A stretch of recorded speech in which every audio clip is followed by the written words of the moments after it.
생각지도 못한 일이 벌어졌답니다. 가장 먼저 알아챈 이는 한 상점의 아르바이트생이었습니다. 일 끝나고 나오는 길에 어떤 여성분이 얼굴 이렇게 가리시면서 막 도와주세요 하는데 되게 작은 목소리로 얼버무리듯이 그러시는 거예요. 대수롭지 않게 여기고 자리를 피하려던 그때 뒤에서 다른 여성분이 같이 나오셨는데 얼굴에 피를 엄청 흘리고 계신 거예요. 그냥 앞만 가리키시면서 저 사람 좀 잡아주세요, 나 좀 도와주세요, 이 말만 계속 반복하시는 거예요. 가해자는 이미 없어진 상태고 그분들은 뒤늦게 나온 상황에 저희를 마주친 것 같아가지고 곧이어 경찰과 119 대원까지 현장에 출동하면서 골목은 삽시간에 소란스러워졌는데요. 119 대원은 두 여성의 상태가 심상치 않았다고 했습니다. 피해 여성 두 분이 서 있었습니다. 입술 옆쪽에 열상이 있었고 다른 한 분은 치아에 골절이 있는 상황이었어요. 상당히 패닉 상태여셔가지고 두 분 다. 이 골목에서 대체 무슨 일이 있었던 걸까요? 현장 근처 CCTV를 확인해 봤습니다. 지난 1월 14일 새벽 2시경 두 여성이 나란히 걸어옵니다. 그 뒤로 모자를 뒤집어 쓴 한 남자가 따라오는데요. 이후 남자가 먼저 사라지자 여성들이 주변에 도움을 요청하기 시작합니다. CCTV 사각지대에서 무슨 일이 벌어진 걸까요? 남자로부터 뭐 돌을 맞는다던가 이런 경우 흔하지 않은 사건이라고 알려져. CCTV 속 남자가 여성 2명의 얼굴을 손바닥만한 돌로 내리쳤다는 겁니다. 범인을 검거하기 위해 경찰과 피해자가 함께 주변을 둘러봤지만 남자는 자취를 감춘 뒤였습니다. 그런데 피해 여성들이 제작진에게 연락을 해왔습니다. 친구 사이인 20대 안지영 씨와 정수연 씨는 이번 사건과 관련해 할 말이 많다는데요. 친구는 앞으로 성형외과에서 수술을 몇 번이나 받아야 될지 모르는 상황이고 저는 치아를 지금 발치하고 앞으로 죽을 때까지 5년에 뭐 길게는 10년에 한 번씩 갈면서 살아야 되는데 마음이 좀 되게 그랬었어요. 느닷없이 폭행을 당한 지영 씨는 치아가 크게 손상됐고 수연 씨는 볼이 4cm가량 찢어지는 상해를 입었습니다. 두 사람은 그날 어쩌다가 폭행을 당한 걸까요? 친구가 일이 늦게 끝나요. 그래서 한 11시쯤에 밥을 먹고 이제 낚시 카페 집에 가서 저희가 2시간 동안 있었어요. 새벽 2시경 수연 씨의 집 쪽으로 가는 길이었다는데요. 이때까지만 해도 자신들에게 닥칠 일을 전혀 눈치채지 못했답니다. 서로 얼굴을 이제 보면서 춥다 이렇게 얘기하고 있는데 갑자기 친구가 오른쪽으로 쓰러지면서 뭐지 하고 옆을 봤는데 돌에 그냥 맞아서 입에서 피가 나는 거예요. 그야말로 난데없이 당한 일이었습니다. 돌이 저랑 얘 사이를 친 거죠. 좀 이렇게 가까이 있었거든요. 이 돌로 여기를 찍은 거죠. 가운데를? 네. 거리를 좁혀오던 남자가 뒤에서 갑자기 돌로 지영 씨와 수연 씨 얼굴을 내리친 건데요. 이 남자는 누구일까요? 아시는 분이셨어요? 아니요, 전혀 전혀. 모르는 사이였어요. 전혀?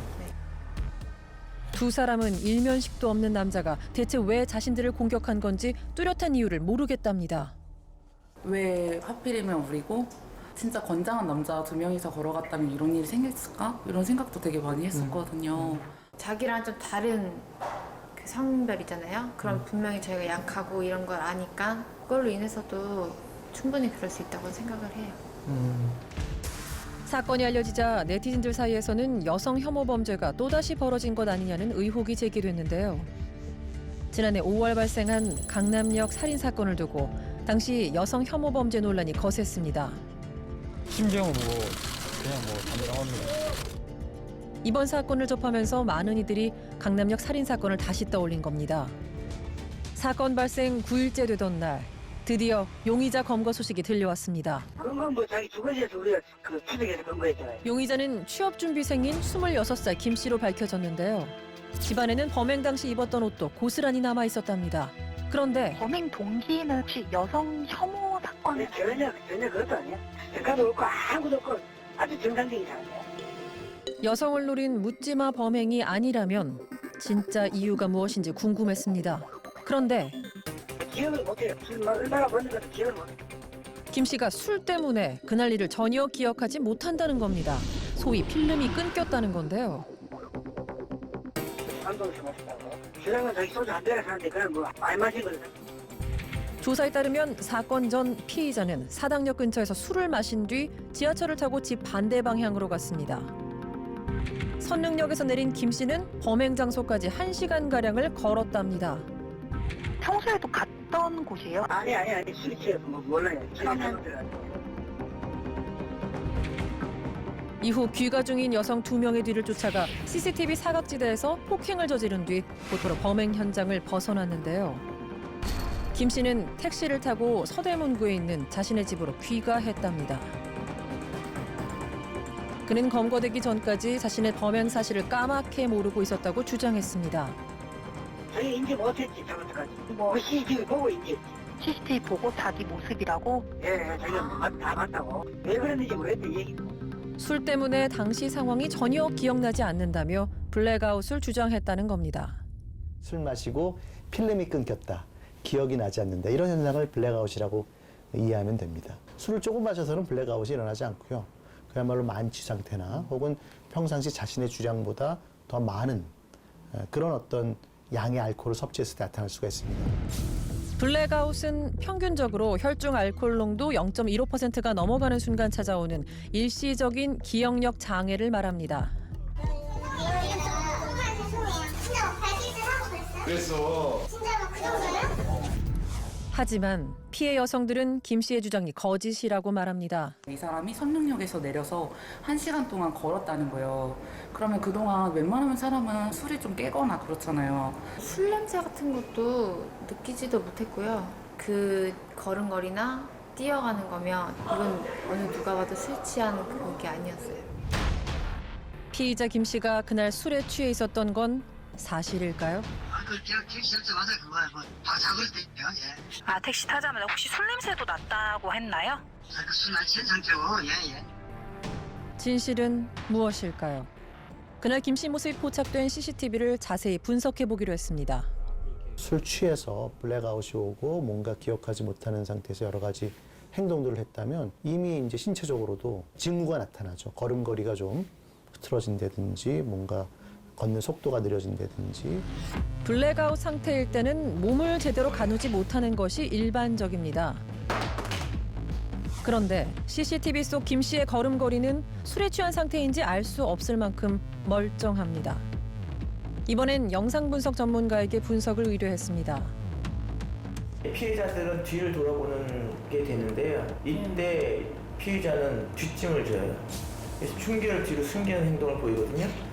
지금 이 상황에서도 들고 있던 벽돌을 안쪽으로 이렇게 감추는 행동이 포착이 되거든요. 저렇게 자연스럽게 뭐 따라오면서 쳐다보니까 벽돌도 숨기고 뭐 이런 것들은 의식이 있지 않고서야 이렇게 행동하기는 어렵죠. 하지만 영상으로만 봤을 때는 정상적인 행동으로밖에 보여지지 않아요.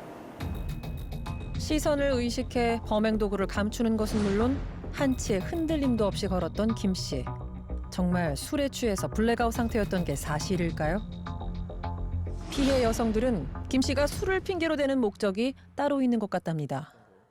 저희 나라에는 이제 술을 먹으면은 이제 감형이 된다는 그런 게 있대요. 그래서 묻지마 문제가 아니라 술에 취해서 기억이 안 난다는 수사 결론을 내려버리니까 이거로 인해서 형이 감형될 수 있겠구나. 그 사람이 계속 머리를 쓰는 게 아닌가라는 생각을 하고 있는 거예요. 우리나라는 성폭력 범죄를 제외하고 음주 상태에서 벌인 범죄에 대해서 형량을 줄여주는 경향이 있습니다. 성폭력 범죄에 있어서는 음주 상태에서 행한 범행이라 그래서 감경하지 않을 수 있다라는 조항을 성폭력 특례법에 두고 있거든요. 2008년 조두순이 저지른 초등생 성폭행 사건. 법원은 조두순에게 징역 12년을 선고했습니다. 조두순이 술에 취해 기억이 안 난다고 버텼고 법은 술 또는 약물에 취한 경우 형을 줄여줄 수 있다고 돼 있기 때문입니다.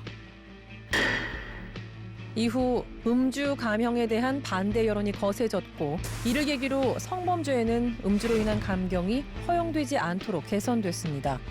하지만 다른 일반 범죄에 있어서는 술에 취한 상태에서 우발적으로 한 범행이지 맨정신이라고 하면 하지 않았을 것이다. 뭐 이런 식으로 봐서 오히려 양형에 있어서 선처를 조금씩 해주고 있거든요. 그래서 외국 같은 경우에는 똑같은 범죄 행위라고 했을 때 맨정신에서 하는 거에 비해서 술을 마신 상태에서 한 범행에 대해서는 더 중하게 처벌해야 한다. 프랑스에서는 음주 상태의 범죄에 대해 일반적으로 가중 처벌을 받습니다.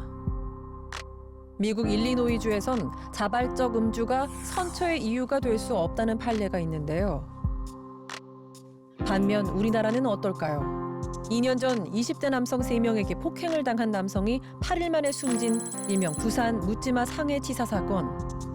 법원은 피고인들에게 징역 3년형을 선고했습니다. 범행 당시 술에 취한 상태였다는 점이 판결에 영향을 미쳤습니다. 대한민국 사회는 술에 너무 관대해요. 그래서 술에 취해서 한 행동이기 때문에 더 엄하게 책임을 묻는다라는 판결이 계속 나오고 일반 시민들에게 알려지게 되면 술을 마시는 우리 일반 시민들이 훨씬 조심할 거예요. 술에 취한 상태에서 한 범행이라 그래서 형을 낮춰주는, 형을 감경해주는 이런 거는 적극적으로 다시 한번 재검토를 해볼 필요가 있다라고 생각을 합니다. 이번 사건의 피의자 김 씨는 특수상해 혐의로 구속 송치됐습니다. 이 사람은 이제 기억이 나지 않는다고 하지만은 CCTV라든가 뭐 쭉 이래 볼 때 이제 혐의 인정됨으로 기소 의견 송치고사하는데 일하는 겁니다. 그런 거는 판단은 재판 과정에서 판단하는 거지 경찰은 그런 거는 판단하는 기관이 아닙니다. 예. 피해자들은 아직도 그날의 고통 속에서 살고 있습니다. 술에 취해서 그랬다면 사실상 더 위험한 거거든요. 술을 먹은 건 자기 의지잖아요. 자기 의지로 인해서 2명의 피해자가 발생했어요. 다른 누군가가 이런 일로 인해서 범죄를 저지르고 나서 나는 기억이 안 난다 라고 하면 피해자만 너무 억울한 거잖아요. 감형이 되지 않고 그냥 이 벌에 맞게끔 그게 나왔으면 좋겠어요. 정말 모든 것이 술이 벌인 범죄일까요? 더 이상 술이 면죄부가 되지 않도록 사회적인 합의와 대책이 필요합니다.